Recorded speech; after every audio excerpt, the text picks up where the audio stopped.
out here, coming to some thoughts with regards to how we store energy in our body.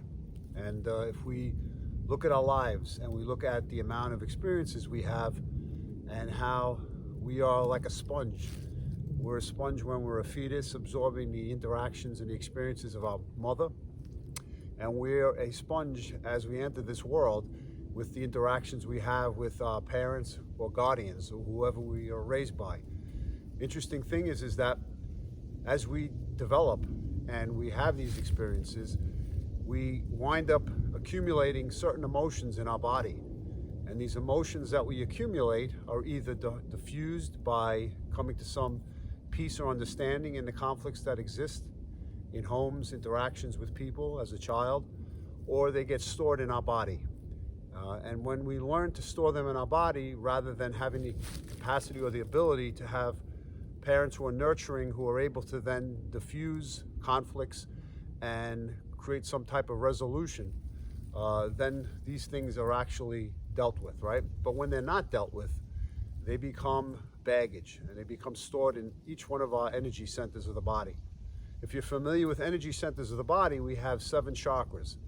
The 7 chakras are like spinning wheels that are connected to different glands in different aspects of the 7 places in our body. But on a simpler term, have you ever had the experience where you just say, my neck hurts, my lower back hurts, after a conflict took place or fight with somebody or a disagreement?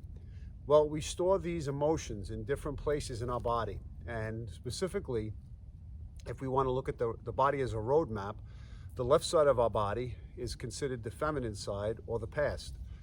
The right side of the body is considered the masculine or the future. The front of the body is the present situation, and things in our back are considered things that have taken place in the past. And so when we have issues, we can look specifically at places as a roadmap on our body that can give us an idea of what's going on. Many times our ego gets in the way because it's difficult for us to want to face things that are actually bothering us. Or sometimes we don't know how to handle these situations, so we store them, we put them away. And they actually become medical or physical conditions, right? Lower back pain. If you look at times in your life when you had lower back pain, you have to ask yourself the question, what was going on? What is going on? Different phases or changes of your life. In the lower back region specifically, it's associated with family, a disconnect from family. It's connected to the root, it's a financial situation, your power, and the primordial emotions of survival. And whenever these types of things are interrupted, we do get lower back pain. Depending if it's on the left or the right side, has a different connotation, as I just mentioned. So we want to keep in mind that our body is a map of what's going on physically.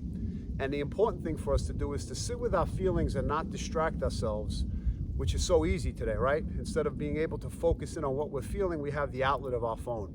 So one good thing to do is to put your phone down and actually close your eyes and to say, where do I feel the emotions? So for example, if you're feeling upset about something, sit with yourself and let it come to be where you actually can feel where the pain is coming from, tied in with the emotion.